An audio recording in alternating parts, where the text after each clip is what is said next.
Harish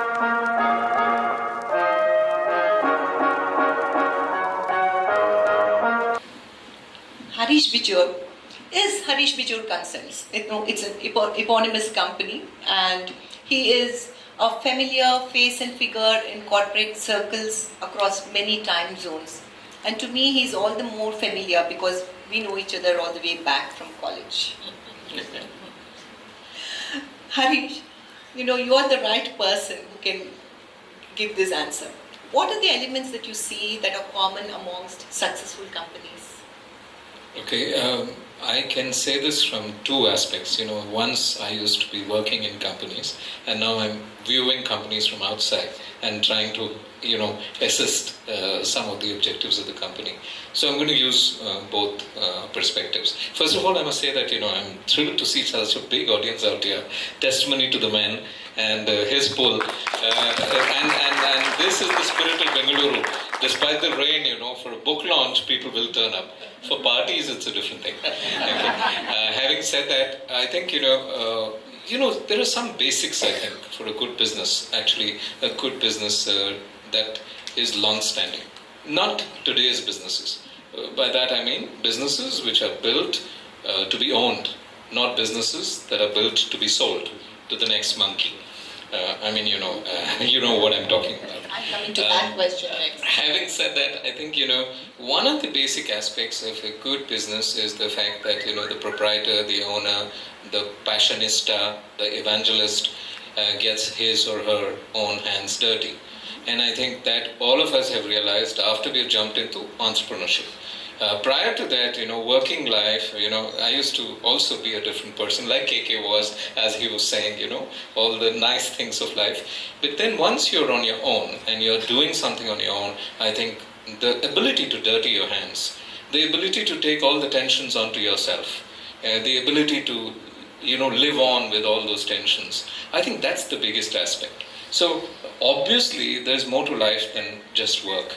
And I'm very curious, though I peeped into the book, I tried to find out a little more as to how Mr. Jagannathan actually manages. I haven't found an answer to that. Eventually I'll ask you that.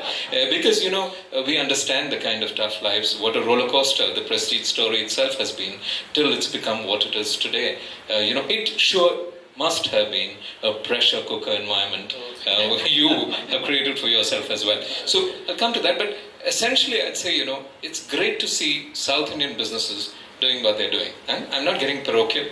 It just is that, there's a difference between Indian businesses and South Indian businesses. Okay? And the South Indian business is quite a sedate business. It's reasonably, I'll do my job and everything else will fall into place kind of a mentality. The South Indian businessman does not talk.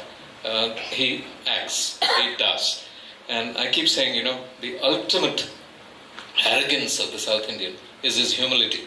And I think we see that.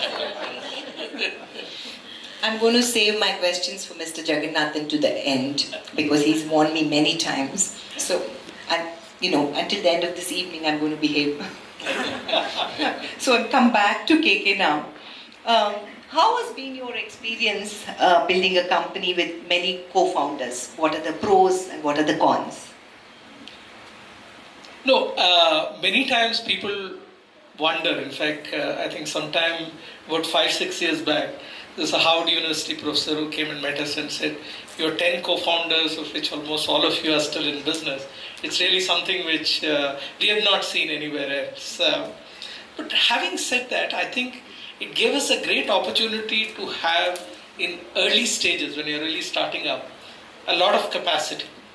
But capacity without having an operating ethos in terms of how you'll plan your thing, I think can become even counterproductive. So one of the great things was, I think each and every one of us understood what our strengths and weaknesses were.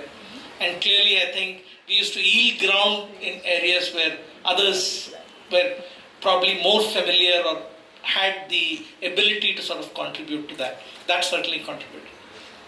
The second thing was, I think having quite frequently, at least once in a month or even a frequent, what we call as a no agenda meeting. In fact, many times we used to say what keeps us together is cheap thrills and good food. So I think we really used to sort of practice that to the core, which also helped because many times I think even if you have something, I think it just sort of gets sorted out. So while it's not easy, I think it's important to have an operating sort of ethos within the group and follow that and sort of reach out to as frequently as possible. Without having that lines of communication, I think differences tend to sort of, I wouldn't say it's an easy task. I think each and everyone contributed to making it work. And I must say for many of us, it was a live or death. So to that extent, I think that helped. Yeah, that's always good to be under that kind of pressure. No.